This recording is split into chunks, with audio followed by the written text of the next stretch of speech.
আসসালামু আলাইকুম। আজকে কথা বলবো হলো এই যে এই স্টেপলার মেশিন নিয়ে, মানে লতা জাতীয় জিনিস বাঁধার জন্য যে এটা কীভাবে বাঁধতে হয়।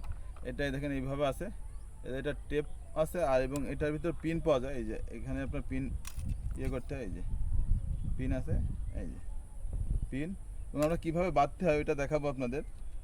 এবং এটা কিন্তু খুবই সোজা। যারা আপনার লতা জাতীয় জিনিস যেমন পান আছে, যারা এখন বিশেষ করে বাণিজ্যিকভাবে আঙুর করবেন, এটাই দেখেন এইভাবে আস্তে করে ধরলে এটা বেরিয়ে যাবে। এবং আমরা কীভাবে বাঁধতে এটা দেখাবো, মানে মেশিনটা দিয়ে দেখেন, এই যে এটা এইভাবে ধরে এইভাবে বাঁধতে হবে আস্তে করে। এই যে এইভাবে চাপ দিলে হয়ে যাবে। আবার এই দেখেন এটা নিচে আছে, এই এই ধরে এই যে চাপ দিলাম, বাঁধা হয়ে গেল। এই যেমন এই লতাটা বাঁধতে হবে, এই যে দেখেন এটা কিন্তু বাঁধা হয়ে গেল। আবার এই দেখেন এখানে একটা বাঁধা দেবো।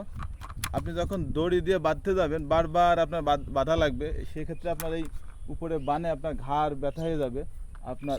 আর এটা দিয়ে বাঁধলে সহজে বাঁধতে পারবেন। এই মেশিন যদি কারো প্রয়োজন হয়, দেখেন কতটা ইজি। আর আপনি যখন দড়ি বাঁধবেন, দড়ি কাটতে হবে, দড়ি আপনার এইভাবে গিট মারতে হবে, আপনার অনেক ঝামেলা। আর এটা শুধু ধরবেন, দেখেন এক আপনার এই যে পুরো একটা বাগান বাঁধতে আপনার যেখানে আপনার একটা লেবার লাগবে, সেখানে আপনার দুইটা তিনটা লেবার লাগবে, সেখানে আপনার একটা মানুষ আধা ঘন্টা বাদলেই আপনার এটা কাজ অলরেডি করে ফেলতে পারবে। দেখেন এই যে এই মেশিন যাদের প্রয়োজন হয়, আমরা সরাসরি চায়না থেকে ইম্পোর্ট করে নিয়ে আসছি। মেশিনের সাথে আপনার পিন পাবেন এবং এটা যেই টেপ পাওয়া যায়, এই ফিতা পাওয়া যায়, ফিতা আমাদের কাছে পাবেন। যাদের প্রয়োজন হোয়াটসঅ্যাপ নাম্বারে অর্ডার করবেন।